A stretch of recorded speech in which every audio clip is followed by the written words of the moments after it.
Welcome to Soul via Soul, the podcast where we embark on a journey of self-love and true wellness. I'm your host, Jada, and I'm absolutely delighted to have you here with me as we dive into all things mind, body, and soul. Now, what do you say we get this thing started? Let's dive in.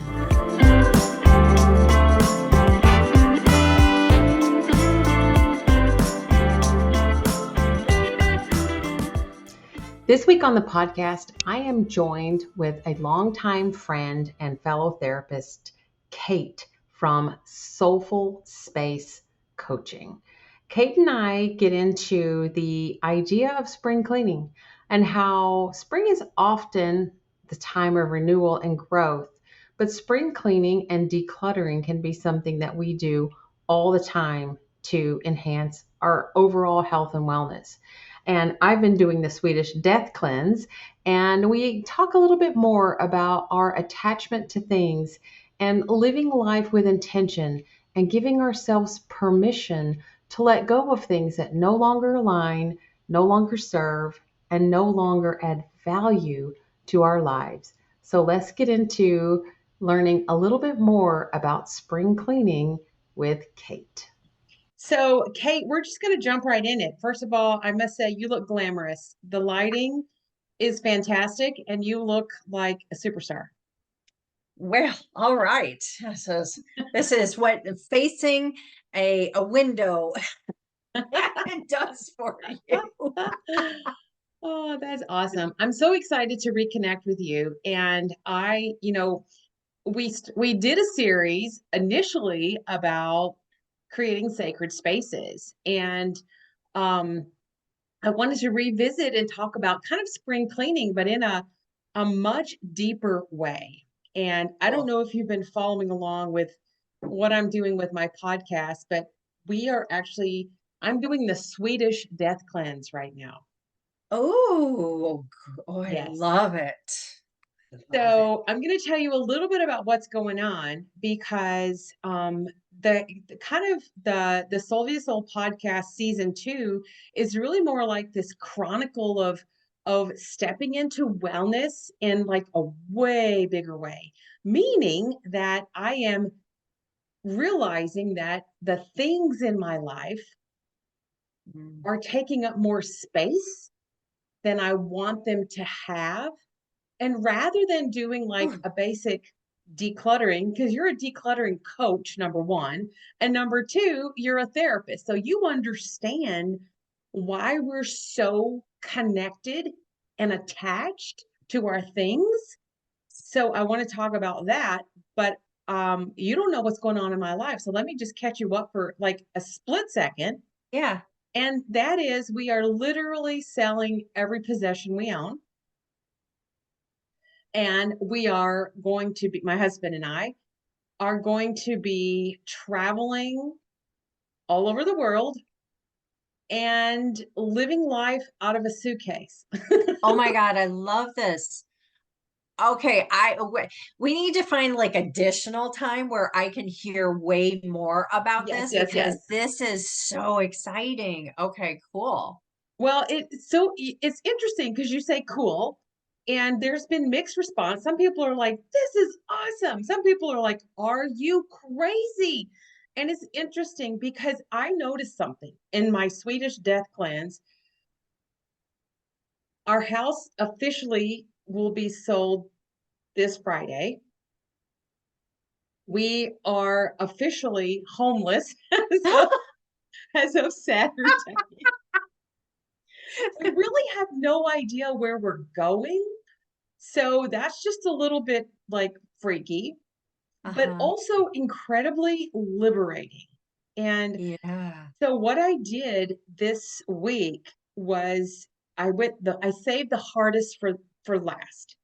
Yeah. I got rid of all the things, you empty your junk drawers, how you talk about decluttering, and you take one at a time, one room at a time, maybe spend a few minutes. So we've been kind of doing this for a while, but now it's down to the wire, and I had to go through all the photos. Oh.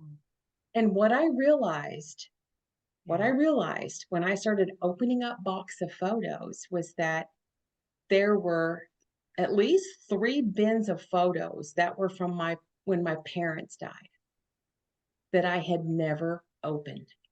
Yeah. Because when they passed away and I inherited all this stuff, I just shoved it in a corner and I said, nope, not doing it. And now all of a sudden I had to do it. And there was all of this, there were all these emotions, there was all this stuff, but I condensed it into 1 bin, Okay. which I'm going to digitize. Okay. And that's going to be the catalog basically of my life. Uh-huh. And I want you to speak to, I can tell you what it was for me, but I want you as a therapist to really get underneath why do we hang on to things?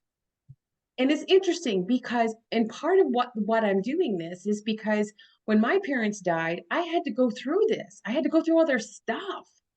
Yeah. And it caused, I couldn't even grieve. Yeah. And I thought, you know what? I'm not doing this to my kids. I'm going to go through my stuff now. I'm going to give them what they want now. They're all starting their lives, they're all furnishing their apartments. And I was like, take what you want, take it Yeah. all, take it. Yes. Yes. And all of a sudden, we realized that in this week, all of our children have furniture, they have dishware, they have cookware, they have clothing, they have jewelry, they have stuff that is ours that we have now said, take, enjoy Mhm. now. Let us see you enjoy them right now. Yeah. And at first, they thought we had lost our mind and they were like, Mom, are you kind of okay? And then it's been like this whole thing of understanding that detaching from our stuff is going to make it so that they don't have to do that.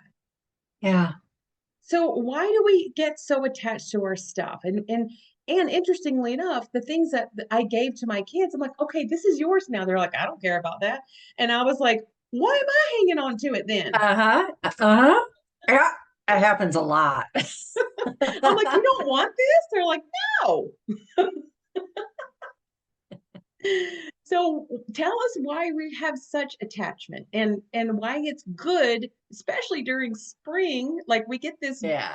we get this itch to like do it in the spring. So let's speak to that. Why spring cleaning and why do we hang on and what happens when we let go? Oh my. Okay. So one, spring, if you just kind of think about it, spring is a time of renewal. I mean, that is really what this is about, is we're, in theory, we're opening our windows. It's too cold here in the Chicagoland area to open our windows, although we did have a window open yesterday. But you want fresh air moving through your home, bringing that spring energy of renewal and rebirth and everything in. And these and things that haven't been cleaned or clutter that has just piled up is stagnant energy. It is not growth. It is not renewal. It is blah. And that's very winter. Winter is hibernation. And we come out of hibernation. And regardless of whether you live in a tropic zone or in a cold zone like us, um, spring is still a time of renewal. And we are, as mammals, we are connected to the the systems, the processes of the planet and what it is doing. So it is a natural thing, truly, to go into spring and to go, oh, okay, what can I refresh? What can I do something with? And I'm just going to say, as a quick aside, in my yoga this morning, in the meditation, she was asking, like, what kind of energy do you want? And, I'm always like, okay, I want calm, grounded energy because I've had a lot of stuff going on in my own life. But she said something about vibrant energy. And I went, no, that's what I want. I want vibrant, colorful energy. And so I've been trying to embrace that today. And of course, I immediately put a black shirt on, but go figure. So spring is this time of renewal, and it's such a wonderful kind of juxtaposition sort of to the Swedish death cleaning, because that is really this idea that like, hey, we're not going to be here forever. And all this stuff, like, is it going to become someone else's burden? And what you're doing is you're making it so that this is not going to be your children's burden at some time. You're giving them the opportunity to say, yes, I do or do not want that thing. And then you figure out what to do with it. But we attach to items out of a symbolism, and it's usually a sense of security. I actually just recorded a series on the chakras in connection to decluttering. That's going to be coming out in the next like couple of weeks. And with the root chakra, that's where safety, security, groundedness, all of that comes from. And so that gets really, really triggered when we're decluttering, because we have this sense of like, I'm not safe if I let go of this. And I feel that. Like when you said that, my body went, oh yeah. Like that resonated. Like my root chakra was like, and people don't think about that. That's why I do part of why I do the work that I do with decluttering coaching, is because it's most people think if I just have the skills to do this, if I just read enough books or watch enough, YouTube things, then I'll just be able to declutter. And some people are able to do that. But for the majority of people, it is such an emotional experience. So this attachment to things holds us back from living the life that we currently can be living, as well as moving into a next phase, because we are constantly moving and evolving and changing as we age, as we go through the different stages of our lives. And to hold on to a whole bunch of stuff from your past that you're not using and therefore are not honoring holds you back. But we have this symbolism of, I have to keep this stuff, or else it's as if I'm dishonoring the memories or the people that it's connected to. So again, there's fear and a sense of a lack of safety. And to give yourself permission to say, it's okay, and start flowing up the rest of your chakras through your sacral chakra of creativity, your solar plexus of confidence, your heart of trust, and throat of saying the things, telling the stories of your stuff, and then releasing it from there, going to your third eye of wisdom, and then to your crown of just openness to all the energy of the world. And just, instead of being stagnant, being open. I mean, that's just where my brain's at today. Wow, that is so beautiful and so resonating. And I can tell you, as you were saying that, I could feel, I have cried every single day, and in a good way, because it's stored emotion. And I realize that, it's not what was a little hard for a few of my kids were like this idea of dishonoring a person by hanging on to a thing. And because both of my parents have passed away, I had to understand that, they're not living in the things that I have. They are living in my heart. And that's energetically where I want them to be. And when I released some of those physical things, there was a physical releasing of my body and my energy. Like I didn't realize that, basically what it felt like was our house was a storehouse for stuff that did no longer serve me. It no longer energetically aligned with what I felt was like this molting. Like my husband and I both felt like we were moving and being called to expand our worldview, to expand literally my husband put it like taking the snow globe and turning it upside down and shaking it. I do that. I talk about that all the time Do about you? shaking up your snow globe. Oh my God. Absolutely. Yes. No, that's what it feels like. And at first, when you see all the flurry of all the moving parts, and it feels a little overwhelming. Like, what have I just done? Like, I just shook up my snow globe. Mhm. But it also feels like it's in that process of moving energy, almost like that little tornado. It creates this vortex of release, and suddenly there is this you realize that the things that we're hanging on to, you hit it right, the nail on the head, that it literally felt like a dead weight. It felt like a weight energetically, it felt like a weight physically, it felt like a weight that was tethering me, and that can be good in some respects, like when you feel grounded and rooted, talking about the chakras, but it's just stuff. And and it's really interesting how there has been all this physical release in my body as I have let go of my attachment to Mhm. a chair, a sofa, a glass. I look at a glass and I'm like, this was my mother's, and there's so much meaning there. Yeah. And it's just a glass. Yeah. All that symbolism that we just pack into one item, that it represents a human being, it represents a relationship, it represents a time in life, it represents, things that, and we, it's like we have it in our heads that if I let go of this item, somehow I'm going to lose that person.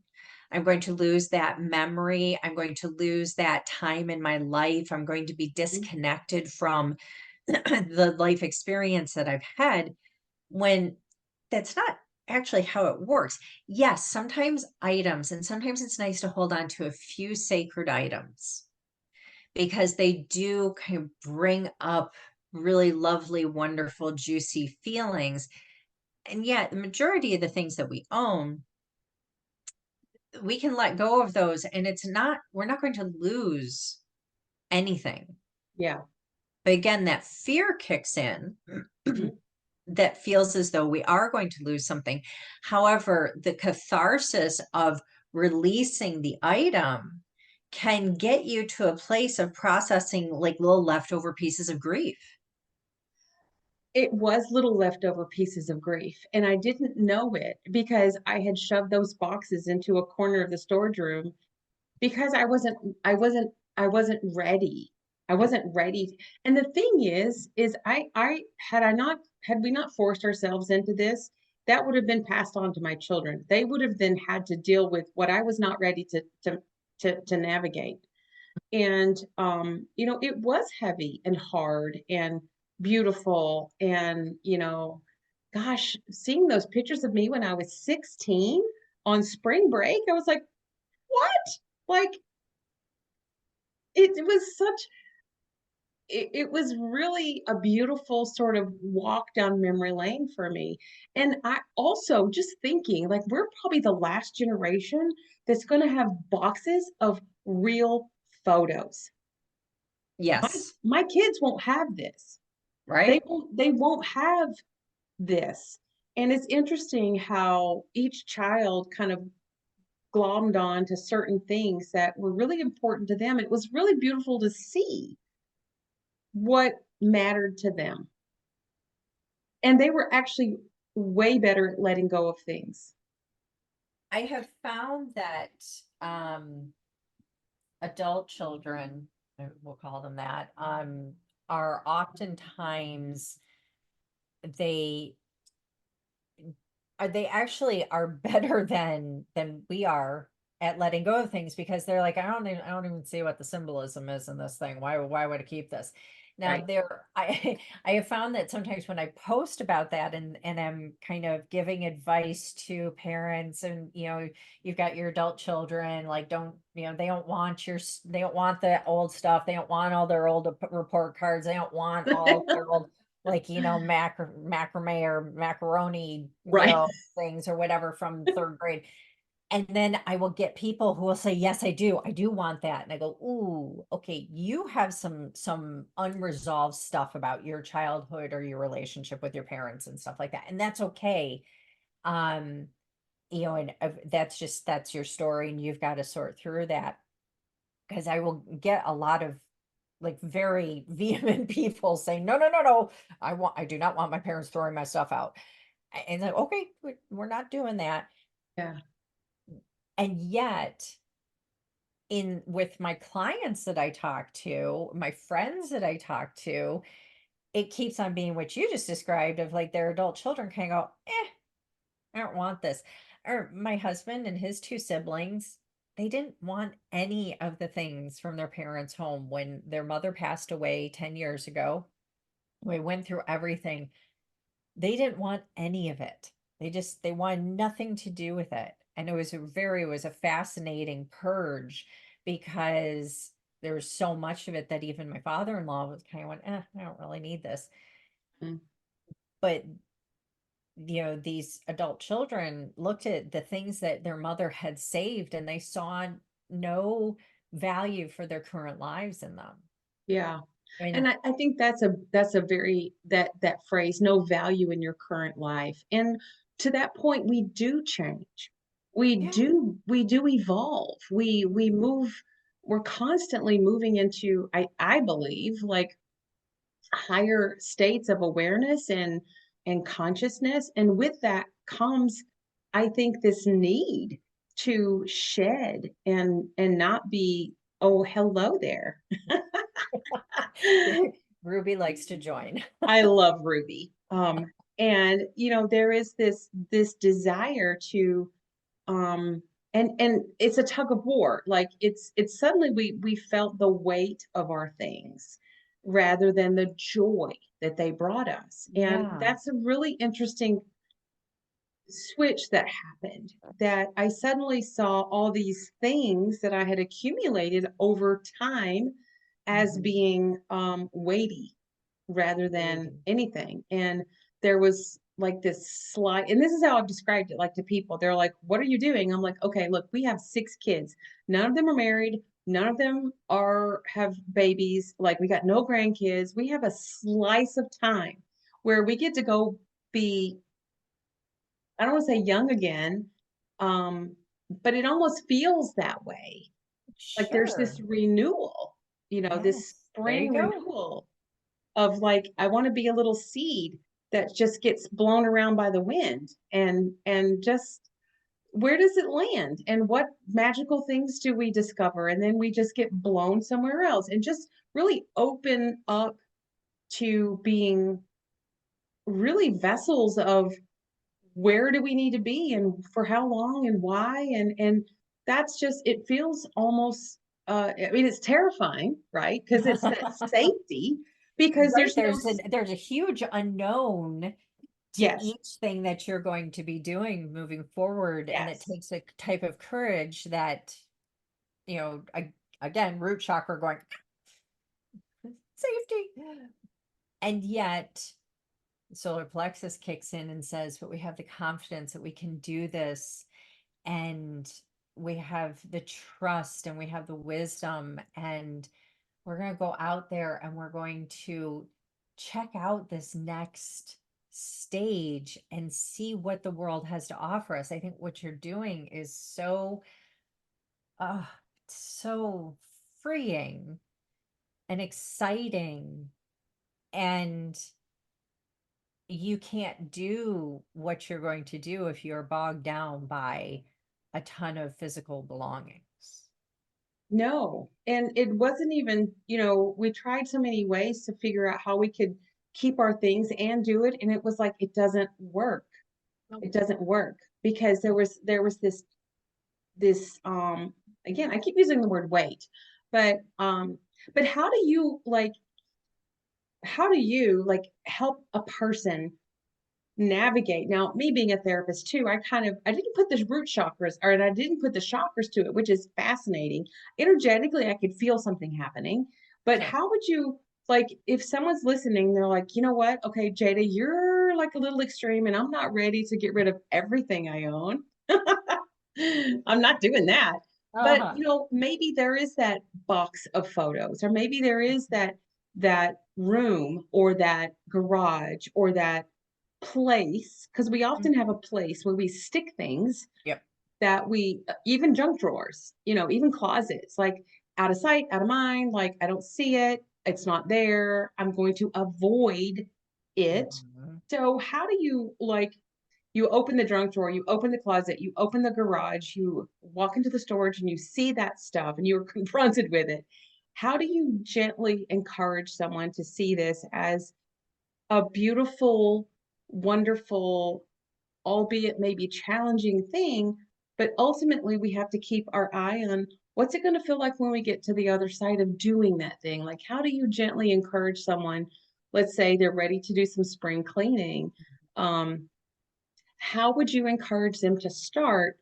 And then if they encounter some of those uncomfortable emotions, how do you navigate them to kind of push through and honor them and keep going? So, first of all, you kind of said an initial phase, which is to visualize what is it going to look like when this, say, garage is not piled with all of this stuff. What what is it going to feel like? How do I feel when I envision this garage? It's been tidied up. There are shelves, and there's organization for bins of Christmas things that need to be, sorted out, and we don't use them all the time, and then our tools are over here and whatnot. And it's tidy and organized. I know what I have, so I visualize this. And then you check in with yourself as to how that feels, and it always feels delightful. And because they're just thinking about the end result, not thinking about the action of doing it. And then I go, okay, so you're gonna have that picture and that feeling. That's where we're aiming at. Yeah. Now to start is basically everyone's big question for me. How do I start? And it's different for different people, but you start small, for goodness sake. Do not expect yourself to clean out an entire garage, an entire attic, an entire guest room in 1 week, because that will potentially fry you. Yeah. So it's about giving yourself permission to do small wins. And I usually ask my clients to start with using a timer and doing 10 minutes. If 10 minutes is like, okay, 10 minutes is no problem. All right, we'll go 15, 20 minutes. But I usually ask them, please stop at 20 minutes and then take 5 minutes, step away, go get something to drink, use the restroom, whatever you got to do. If you want, come back in and do another 20 minutes, but set your timer and then honor the timer. The reason for this is to create some boundaries around the time and space that is being used to go through things, so that it's not just this endless project that is going to take an entire Saturday and Sunday, and then you're not going to be able to get up Monday morning for work because you're so zotzed from it. And sometimes it helps to also start with, you identify, am I going to start with the easiest thing? Am I going to start with the biggest thing that would make the largest impact? Am I going to start with some sort of touchstone item that is like this one thing that's just been bugging the heck out of me, and I need to, like, if I just remove that, like, I'm going to get a big emotional, like, oomph Hmm. out of it. So these are a handful of ways that people can start, but it's being gentle with yourself and having the willingness to do it slowly. I just, over and over again, I see people burn themselves out by trying to accomplish too much because they're just not ready to do all of the stuff. And it takes a lot of physical energy to do this. Does. I have been, my father lives in Florida, and so I go down there twice a year, and I spend about 3 days decluttering and reorganizing a space in his home, because he is an artist and has a touch of ADD. And he kind of just, if he's focused over here, he doesn't remember that anything else exists. So his home has just become filled with lots of stuff, and he doesn't necessarily want it. It's just it became so overwhelming. They didn't know what to do with it. So I'm coming in and I will do the hard labor for a few days. But I put things in front of him and say, just make decisions about this small pile of things. And then I go away and I do something else. So I try to keep it so it's not overwhelming for him. Do you think there's certain personality types or certain people who struggle with just organizing their life or creating that sense of order? Like they just live in the chaos and they're oblivious to it. And and I know we've talked about this before, how our spaces impact our mental health. And to even go even further, I would say whatever is going to impact our mental health is going to impact our physical health, I because totally agree. you cannot separate them. So how do you encourage someone that um are there personalities that really need more structure?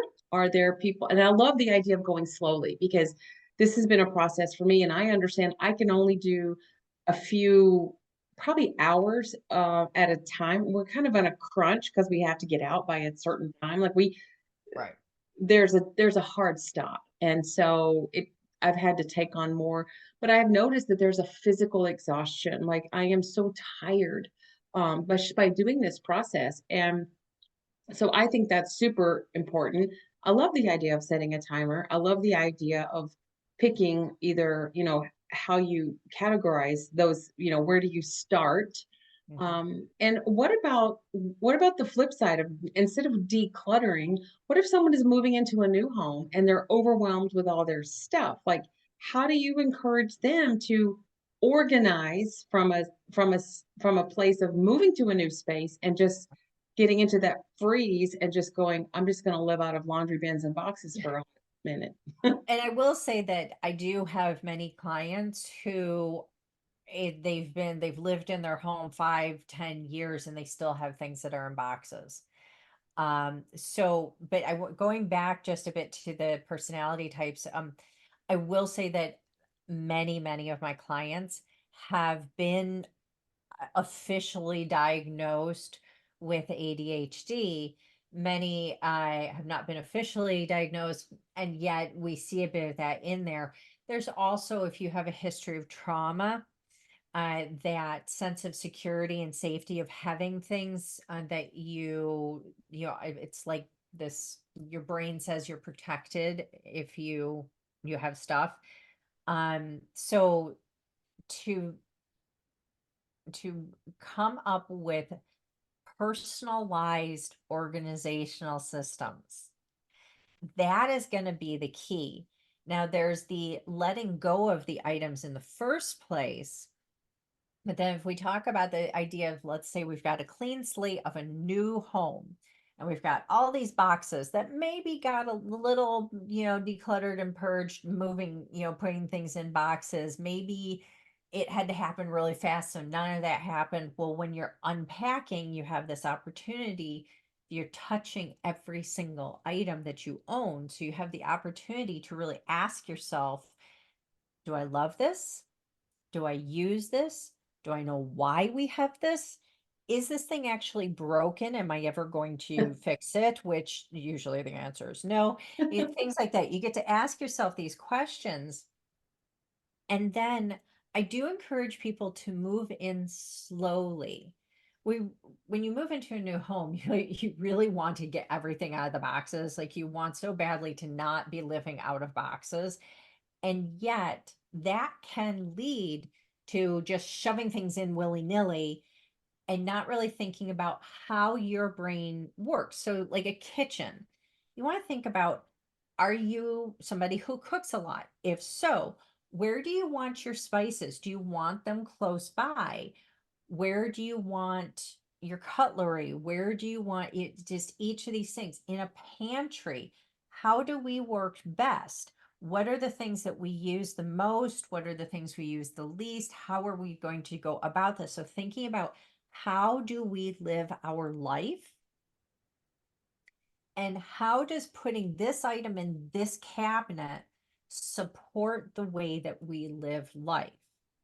The things that we value at the greatest. So, I mean, there's the basics of you know, say in a kitchen or in any closet, the things that you use the least, you put on the highest shelves Mm-hmm. because you want to have the things that you use the most right there, right in front of your face. Yeah. So being mindful and intentional. I will say that as many times as I have to. Yeah. And you can, because when I moved into this house, um,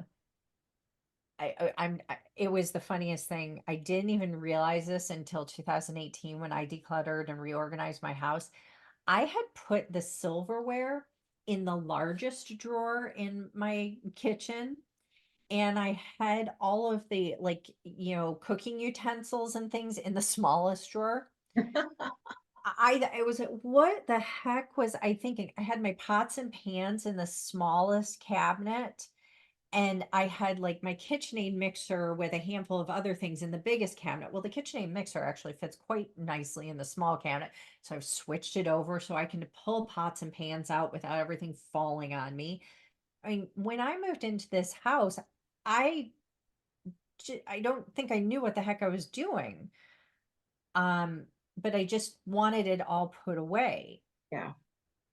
So intentional. Intentional often does require slow. Yeah. I love that. And that resonates. So, I'm thinking about that, and I love two really important things that we've talked about today. And that is giving yourself permission, because we sometimes just go, like when we're moving in, we'll just, again, to that point, just get it out of sight, like just stick it somewhere. And Yes, then stick it it somewhere. doesn't bring order, it doesn't bring beauty, it doesn't align with our values and our the way that we move in a space. It's we're fighting our own space. So That's right. having that intention is so important. I love that when you're creating or setting up a new space. So for those people who are setting up a space or you're reorganizing, that mindfulness of how you use the space is so important, but also what do you value? Like, what value is it bringing to your life? And how does it enhance your ability to do the things that you're going to be doing in that space? Yes. Instead of just slapping a picture here and there and calling her good, be so intentional about, when I look at this picture, does it inspire and bring joy? And does it enhance my life in some way? I love that. Mhm. And then, kind of on the flip side, when we're removing things, again, that same intentionality, but also giving ourselves permission to detach from the thing having meaning and to really be Mhm. okay and letting go with item if it doesn't align, if Mhm. it doesn't bring joy, if it doesn't bring service. And it makes me think about, like, I've had a couple of running tights that have, like, they're got a rip and a stain, and why do I hang on to them? And Oh, so, I mean, I didn't this time around. I was like, I haven't worn this, and it's soiled and it's ripped, and I'm not. I no, that doesn't align. That doesn't speak to the person I want to be. I'm just walking around wearing old stuff with holes in it. I'm not going to do it. I'm very frugal, but I'm not sure. going to do that, because Yeah. it doesn't convey how I want to feel about me. Right. And the things that we have or don't have can sometimes speak to that, what it how we feel in the space, and does it bring those feelings of joy, and does it feel aligning? And that is so good. And I love the intentionality and the slowness, and just being so, um again, I use the word intentional because you are, but it's really, that's the perfect word about understanding how the things that we have are, should be, I guess, there to serve and enhance Yeah. us. and not be distractions or energy suckers or, bringing up bad mojo or memories of, like if it doesn't fill all those categories, out it goes. So what are those categories again? How do you tell people, does it do fill in these things? And if it doesn't, out it goes. So do I love it? Do I use it? Um, see, this isn't going to be exactly the same list as before because there's a handful of questions, but Right. also, did I know that I had this? That's a big one. There have Oh, been things I've been like, I've been looking for this for years. Who knew it was and stuck in the and there are times that you'll come across something you go, I didn't know I had one of these. Why do I have this? I don't need this. I have no use for this thing. Or do I have multiples of this item? Well, apparently, Kate, I discovered that I had 4 soup ladles, How much soup are you ladling? right? And and wait for it, I had 8 tongs, 8 pairs of tongs. Oh How my. many Okay. tongs does one need? You've got two hands, so I'm not sure how much tonging it was. But this is, and the kitchen utensils are oftentimes really a place where we find we end up with lots of multiples, lots of spatulas and lots of, Many. all these different things. How many whisks does one need? I had And 5. yeah, I will admit that I do have, I think, 4 whisks, and the reason for that is because they different sizes and whatnot. So, For reals, I get no, that. but it's I had one client who had 6 measuring cups, and they were not different than one another in size. They were just all the same, and so she couldn't quite understand why she had so many measuring cups. And so I think that, Guilty. yep. But here's the thing, I didn't even know. And so when I started doing this with intention, it brought such awareness of, oh my goodness, like no wonder I couldn't hardly open this drawer. Like I Mhm. got so many things shoved in there. So again, we don't have to do what I'm doing. Like what I'm doing is this extreme Right. it's this sort of experiment. It's this big adventure. The Hmm. big adventure of Russ and Jada. Like, I need a new podcast. It's just going to be about life in the, Yeah. but it's this understanding that we really can all benefit from doing not just spring cleaning in the springtime, but we can really benefit by going into different rooms throughout the year, maybe multiple times, maybe once a month, Yeah. and really sort of take a look and take stock and be intentional and just kind of doing a scan around the room and answering those questions. Do the things in this room do these things for me? Do I love them? Are they purposeful? Are they useful? Mhm. Is there anything energetically that doesn't align with where I'm at in my life now Yes. that I can give myself permission to say, hmm, maybe someone else could benefit from having this thing because it doesn't serve me any longer, and that's okay. I think that permission piece is so important because we do change, we do grow, we do evolve, and there are things that we have that we use and then they're worn and maybe got holes and rips in them, and that's not going to bring anybody any joy. Sure. Maybe, I mean, it might, I can't speak for everyone, but it's good that we routinely check in with our surroundings and that Yeah. we get on almost like a maintenance schedule of kind of going, all right, where do I need to purge, where do I need to just go ahead and apply this spring cleaning principle more often in my life. Would you agree? Most definitely. I did my original decluttering and reorganizing in my home in it was March, actually. It was February or March, and I've forgotten, of 2018. And I continue to assess. each room, each cabinet, closets, drawers, and check in and go, okay, hang on a second, where is this going? And then there's an intentionality of what comes into the house. And if something's coming into the house, is there something that can leave the house? And you get into this rhythm where it becomes a way of living to have only those things that really enhance the life that you're living right now. Now, getting to that place, many people say that they feel like they're being wasteful if they get rid of things, because some of the things that we have, we are actually not going to be something that somebody else is going to want to use. And so they do end up in trash bins, which do end up in landfills. And we kind of have to reconcile that thing within our own hearts of what our values are of recycle, reuse, repurpose. Right. When that isn't possible, the the mental, physical benefits to letting go of that item, regardless, how valuable is that to you? And so then once you get your home to that intentional place, now you get to have a space that is no longer filled with excess and strange things that you didn't even know that you had, because you know what every item in your home is.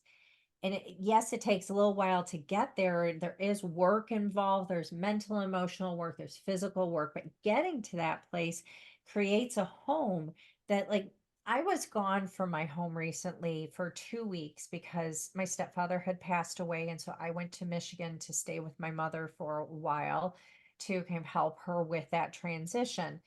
And so when I returned back to my home, it was this delightful experience of walking in my door, and everything is tidy and clean, and because there are systems that my husband can easily keep up with, so that the house continues to look like an inviting place that I wanted to come home to. And that is not what I had 6, 7 years ago. Yeah. It was a place, my home was a place that was just filled with unfinished projects. And now it is this cozy place that I love to come home to, where my routines are, where my safety is. And that is the letting go of that weightiness. You've mentioned weightiness a couple of times, and I do want to address that. Letting go of that weight, because my clients over and over and over again say, I feel lighter Yeah. when I let go of things. Yeah, for And sure. so to go through that process, which, as you get used to it, you kind of speed up because you get into the rhythm of it. You understand, you know what questions to ask yourself. You're getting more and more honest with yourself. So while it is tough to get the train going, once you get it going and you know what you're doing, it really does get easier, and it gets kind of fun. And then you have to be a little careful, because my husband will every once in a while check in with me and go, what did you do with that thing? Because he's fearful that I am just getting rid of things. That's what my husband does. I'm like, "Where is that thing?" He was like, "I don't know what you're talking about." And I'm like, "I'm pretty sure you do." See, it's almost addictive to Wow. keep on reducing and And getting that to go that ahead. that intentional place. Yeah. It is, and that even speaks to the healing work that people need to do, like doing inner child work, like things that I help women Mhm. do, or just take a look at those, that connection between mind, body, and how when we hang on to things, we do things without intention that aren't serving us, we don't have clear boundaries, like it's going to create that sense of chaos within ourselves, which is going to Yeah. manifest in our physical and mental health. And it is all connected. And we've talked about the spaces that we live in, there is that synergy, there's that connection, and that we feed on each other, and the things in our space create emotions in us, and it's such a wonderful thing to be able to energetically connect to the things we love, to have things we love, to give ourselves permission, to have intentionality, and to do the hard work, but knowing that once we start feeling lighter and that we start feeling better, because it's going to impact our physical and mental health, we do have that motivation to keep going. And then to your point, creating systems that help us keep that train rolling, then it becomes not, we don't ever get to that place of feeling like we can't do it, because we know that by doing it, we're going to get this reward, and it's the work is worth it. Yes. Yes. Well, Kate, thank you so much. So, Oh. if anybody wants to reach out and have Kate come sprinkling her magic in your life, how can people get in touch with you, Kate? Because I just love what you do. It's impactful in people's lives, and I want to connect you with people who could use you. You can either find me on social media, Facebook or Instagram at soulfulspace.coaching, or you can go to my website at soulfulspacecoaching.com. So keeping it simple there. And I really encourage anyone to, for those extra little tidbits, to go ahead and get into my newsletter as well, because I address kind of more in depth things that in social media I might not be able to really get to. And I'm sure you can have that in the show notes, but it's soulfulspacecoaching.com/newsletter. Super easy Awesome. again.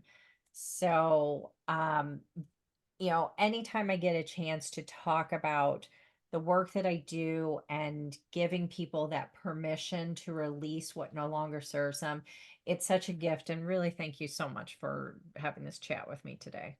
Well, it's been my pleasure. And we'll stay connected, because we need to just keep touching base, because this adventure is going to be, I'm going to be in new spaces all the time. So it's going to be interesting how my shoppers respond to Airbnbs. So, Yes. well, thank you so much, Kate. And my condolences to your recent loss. I did not know. So, for all those in your family that are moving through that transition, peace to all those and to you. Thank you. And I'm sure we will chat very soon again. Most definitely. Yes. I can't wait to hear how this all unfolds for you. I know, me too. Who knows what's going to happen? All right. Thank you, Kate, so much. You are so welcome.